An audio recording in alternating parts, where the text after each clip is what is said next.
ଓଡ଼ିଆ ଭାଷା ସାହିତ୍ୟ ଓ ସୃଜନଶୀଳତା ଦିବସ ପାଳନ ଉପଲକ୍ଷେ ସରକାରଙ୍କ ନିର୍ଦ୍ଦେଶ କ୍ରମେ ଗୋଟିଏ କାର୍ଯ୍ୟକ୍ରମ ବିଦ୍ୟାଳୟରେ କରାଯାଇଥିଲା। ଆଉ ସେହି ପରିପ୍ରେକ୍ଷୀରେ ମୁଁ ଗୋଟିଏ ଆମର ଏଇ ନିଜର ମାଟି ଏ ଆଠଗଡ଼ ମାଟି ଉପରେ ଗୋଟିଏ ଛୋଟିଆ ପ୍ରୟାସ କରିଥିଲି। ଆଉ ସେହି ପ୍ରୟାସଟି ସେଦିନ ଉପସ୍ଥାପନ କରିବା ପାଇଁ ସୁଯୋଗ ପାଇନଥିଲି। ବର୍ତ୍ତମାନ ଆଜି ସେହି ସୁଯୋଗ ପାଇଥିବାରୁ ମୁଁ ଏହି ଅନୁଷ୍ଠାନ ଆମର ଏହି ଅଞ୍ଚଳ ଏହି ଗ୍ରାମବାସୀଙ୍କୁ ଅଶେଷ ଅଶେଷ ଧନ୍ୟବାଦ ଦେଉଛି। ସେହି ଛୋଟିଆ ପ୍ରୟାସଟିକୁ ମୁଁ ଆପଣଙ୍କ ଆଗରେ ଉପସ୍ଥାପନ କରିବାକୁ ଯାଉଛି। ବସ ବସ ବସ ବସ ବସ। ଉତ୍କଳ ଭୁବନେ ଆଠଗଡ଼ ଏକ ଗଡ଼ଜାତ ରାଜ୍ୟ ଥିଲା। ସେରାଇ ଯେ କେତେ ଜ୍ଞାନୀ ଗୁଣୀ ଲୋକ ଜନ୍ମ ହୋଇଲେ ଭଲା। ଏମାଟିରୁ ଜାତ କବି ସୂର୍ଯ୍ୟ ଆଉ ଯଦୁମଣି ବିଶ୍ୱନାଥ ଲେଖିଗଲେ କେତେ କାବ୍ୟ କବିତା ରାଜ୍ୟ ରାଜନୀତି ପଥ। ସବୁ ଲେଖା ତାଙ୍କ ଅତ୍ୟନ୍ତ ସୁନ୍ଦର ଚମ୍ପୁ କବିତା ମାଳ। ସବୁ ଲେଖା ତାଙ୍କ ଅତ୍ୟନ୍ତ ସୁନ୍ଦର ଚମ୍ପୁ କବିତା ମାଳ।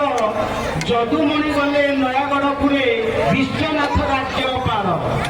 ଯଦୁମଣି ଗଲେ ନୟାଗଡ଼ପୁରେ ବିଶ୍ୱନାଥ ରାଜ୍ୟପାଳ।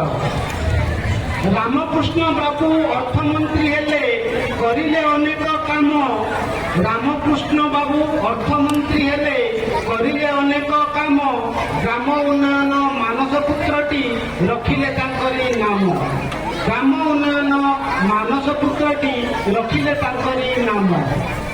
ଆଠଗଡ଼ ଗ୍ରାମ ରାଇଜର ମୁଖ୍ୟ ଥିଲା ଅତୀତର କାଳେ। ଭରାଣ୍ଡି ଦେବୀ ଯେ ପୂଜା ପାଉଛନ୍ତି ଗ୍ରାମେ ଗ୍ରାମେ ସବୁ ସ୍ଥଳେ। ଆଠଗଡ଼ ଗ୍ରାମ ରାଇଜର ମୁଖ୍ୟ ଥିଲା ଅତୀତର କାଳେ। ଭରାଣ୍ଡି ଦେବୀ ଯେ ପୂଜା ପାଉଛନ୍ତି ଗ୍ରାମେ ଗ୍ରାମେ ସବୁ ସ୍ଥଳେ। ସ୍ୱର୍ଣ୍ଣିମ ଅକ୍ଷରେ ଲେଖା ହୋଇଅଛି ଆଠଗଡ଼ ବୀର ଗାଥା। ମାଦଳ ପାଞ୍ଜିରେ ମୁକ ସାକ୍ଷୀ ତାର କହଇ ଅନେକ କଥା। ସ୍ୱର୍ଣ୍ଣିମ ଅକ୍ଷରେ ଲେଖା ହୋଇଅଛି ଆଠଗଡ଼ ବୀର ଗାଥା।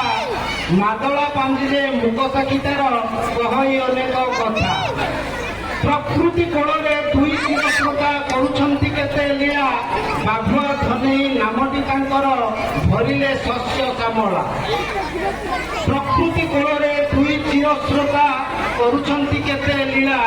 ବାଘୁଆ ଧନେଇ ନାମଟି ତାଙ୍କର ଭରିଲେ ଶସ୍ୟ ଶ୍ୟାମଳା।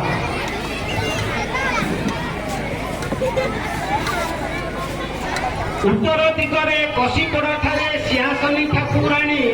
ଦକ୍ଷିଣ ଦିଗରେ ବୋଇରାଣୀ ଠାରେ ବନଦେବୀ ମହାରାଣୀ। ଉତ୍ତର ଦିଗରେ କଷିପଡ଼ାଠାରେ ସିଂହାସନୀ ଠାକୁରାଣୀ। ଦକ୍ଷିଣ ଦିଗରେ ବୋଇରାଣୀ ଠାରେ ବନଦେବୀ ମହାରାଣୀ। ପୂର୍ବେ ରହିଛି ମଥୁରା ଗ୍ରାମଟି କାରୁକାର୍ଯ୍ୟ ସିଦ୍ଧ ହସ୍ତ। ତା ନିକଟେ ଅଛି ମାରଦା ମନ୍ଦିର ଦେଖିବାକୁ ଭାରି ମସ୍ତ। ପୂର୍ବେ ରହିଛି ମଥୁରା ଗ୍ରାମଟି କାରୁକାର୍ଯ୍ୟ ସିଦ୍ଧ ହସ୍ତ। ତା ନିକଟେ ଅଛି ମାରଦା ମନ୍ଦିର ଦେଖିବାକୁ ଭାରି ମସ୍ତ। ପଶ୍ଚିମରେ ଅଛି ମନ୍ଦାର ଗ୍ରାମଟି ଭରାଣ୍ଡି ପାଇଲେ ପୂଜା। ଦଶହରା ପର୍ବେ ଭୋଜି ଭାତ କରି ପାଆନ୍ତି ସଭିଏ ମଜା। ପଶ୍ଚିମରେ ଅଛି ମନ୍ଦାର ଗ୍ରାମଟି ଭରାଣ୍ଡି ପାଇଲେ ପୂଜା। ଦଶହରା ପର୍ବେ ଭୋଜି ଭାତ କରି ପାଆନ୍ତି ସଭିଏ ମଜା। ଭାରତ ଲୀଳାର ଉତ୍ପତ୍ତି ସ୍ଥଳ ଆଠଗଡ଼ ମୁଠା ଜାଣ। ରଙ୍କ ନବଘନ ଉଭୟ ଦୁଆରୀ ଏଥିରେ ଥିଲେ ନିପୁଣ। ଭାରତ ଲୀଳାର ଉତ୍ପତ୍ତି ସ୍ଥଳ ଆଠଗଡ଼ ମୁଠା ଜାଣ। ରଙ୍କ ନବଘନ ଉଭୟ ଦୁଆରୀ ଏଥିରେ ଥିଲେ ନିପୁଣ। ଆଠଗଡ଼ ରାଜା ମହାବୀର ଥିଲେ ଆଣିଲେ ଜଗନ୍ନାଥଙ୍କୁ। ଶରଣ ଦେଇ ସେ ସମ୍ମାନ ରଖିଲେ ନାଁ ରହିଲା କାଳକୁ। ଆଠଗଡ଼ ରାଜା ମହାବୀର ଥିଲେ ଆଣିଲେ ଜଗନ୍ନାଥଙ୍କୁ। ଶରଣ ଦେଇ ସେ ସମ୍ମାନ ରଖିଲେ ନାଁ ରହିଲା କାଳକୁ। କେତେ ଭାବ ଦେଇ ଲେଖିଲି କବିତା ନ ଧରିବ ଦୋଷ ତ୍ରୁଟି। ରଘୁନାଥଙ୍କର ଆଶିଷ ହୋଇଲେ ଲେଖାରୁ ନ ନେବି ଛୁଟି। ଜୟ ଜଗନ୍ନାଥ।